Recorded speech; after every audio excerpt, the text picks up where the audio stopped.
जब जीवन का आधार जल है, तब उसी जल का त्याग किसी पर्व पर क्यों किया जाता है? ये प्रश्न साधारण नहीं है और इसका उत्तर भी केवल रीति नीति में नहीं छुपा। यह निर्जला एकादशी है, एक ऐसा दिव्य दिवस जो साधारण व्रत से कहीं अधिक एक आध्यात्मिक पराक्रम का पर्व है। यह वह क्षण है जब मनुष्य अपने इंद्रियों पर नियंत्रण पाकर आत्मिक मार्ग पर अग्रसर होता है। यह व्रत केवल पेट खाली करने का नाम नहीं है, ये मन, वाणी और कर्म की पूर्ण शक्ति का ब्रह्म क्षण है। निर्जला एकादशी को पूरे वर्ष की सभी 24 एकादशियों के बराबर पुण्य देने वाली तिथि कहा गया है। लेकिन क्या आपने कभी गंभीरता से सोचा है कि ऐसा क्यों है?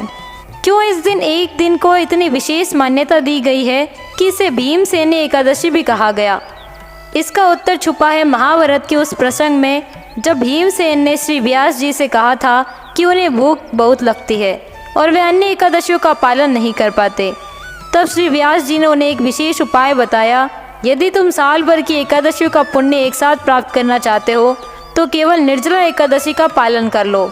ये दिन वह है जब भक्त अपने जीवन की कठिनतम तपस्या करता है, जल का त्याग कर, मन को वश में कर और प्रभु की सेवा में लीन होकर वे आत्मा की शक्ति को जागृत करता है। इस दिन व्रत केवल शरीर का नहीं, आत्मा का होता है। ये व्रत एक प्रकार की आध्यात्मिक परीक्षा है और भगवान विष्णु स्वयं इस दिन भक्तों की परीक्षा लेते हैं। जो इस परीक्षा में सफल होता है उसके लिए स्वर्ग के द्वार खुल जाते हैं।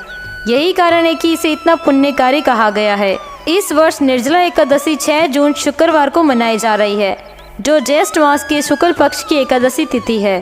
ये तिथि शुक्रवार तड़के 2:16 पर से प्रारंभ होकर 7 जून शनिवार सुबह 4:47 तक रहेगी। इस दिन सूर्योदय 5:44 और सूर्यास्त 7:06 पर होगा। प्रातःकाल की पूजा का शुभ मुहूर्त 4:22 से 5:23 तक रहेगा, जबकि संध्या की पूजा का 7:17 से 8:18 तक की जा सकती है।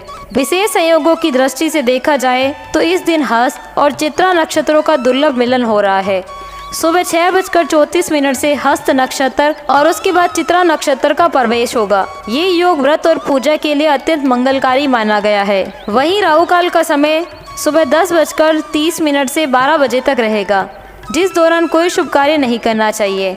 इस दिन भद्रा भी रहेगी, जो कि 6 जून दोपहर 3:31 से 7 जून सुबह 4:47 तक रहेगी और उसका वास पाताल लोक में रहेगा। अब जो प्रश्न उठता है कि जब एकादशी 2 दिन हो तो उपवास किस दिन रखा जाए? यह स्थिति इस बार उत्पन्न हो रही है जब 6 जून को स्मार्त निर्जला एकादशी और 7 जून को वैष्णव निर्जला एकादशी है। स्मार्त परंपरा में गृहस्थ जन व्रत रखते हैं और वैष्णव परंपरा में सन्यासी, ब्रह्मचारी या भगवान के विशुद्ध भक्त। यदि आप गृहस्थ हैं तो आपको 6 जून को व्रत रखना चाहिए, परंतु यदि आप केवल एक दिन उपवास कर सकते हैं और पूरे पुण्य की इच्छा रखते हैं तो 7 जून की वैष्णव निर्जला एकादशी को उपवास रखना श्रेष्ठ माना जाता है। पारण यानी व्रत खोलने का समय भी उतना ही महत्व रखता है। जो लोग 6 जून शुक्रवार को उपवास रखेंगे वे 7 जून को दोपहर 1:44 से 4:31 के बीच व्रत खोल सकते हैं। वहीं जो 7 जून को निर्जला उपवास करेंगे वे 8 जून सुबह 5:23 से 7:17 के बीच व्रत खोलें, क्योंकि 7:17 पर द्वादशी तिथि समाप्त हो जाएगी। याद रखिए, हरिवासर काल में व्रत नहीं खोलना चाहिए। हरिवासर 7 जून को सुबह 11:25 तक रहेगा। कई भक्त अनजाने में इस समय व्रत खोल लेते हैं, जिससे व्रत अधूरा रह जाता है। अतः ये सूक्ष्म जानकारी ध्यान रखना आवश्यक है। अब सवाल ये उठता है कि क्या हर कोई निर्जला उपवास कर सकता है? इस व्रत की कठिनाई भी इसकी महानता है। ये जून की गर्मी में किया जाता है, जब शरीर को जल की आवश्यकता सबसे अधिक होती है। इसलिए वृद्ध, रोगी, गर्भवती महिलाएं या कमजोर स्वास्थ्य वाले भक्त निर्जला न होकर फलाहार या जलाहार व्रत रख सकते हैं।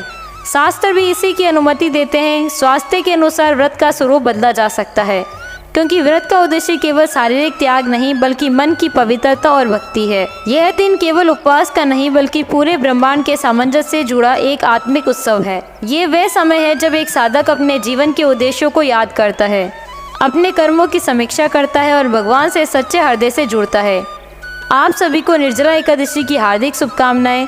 भगवान श्री कृष्ण आप सभी को ये कठोर व्रत निभाने की शक्ति दें और आपके जीवन को शुद्ध, सुंदर और सफल बनाएं। जय श्री कृष्ण।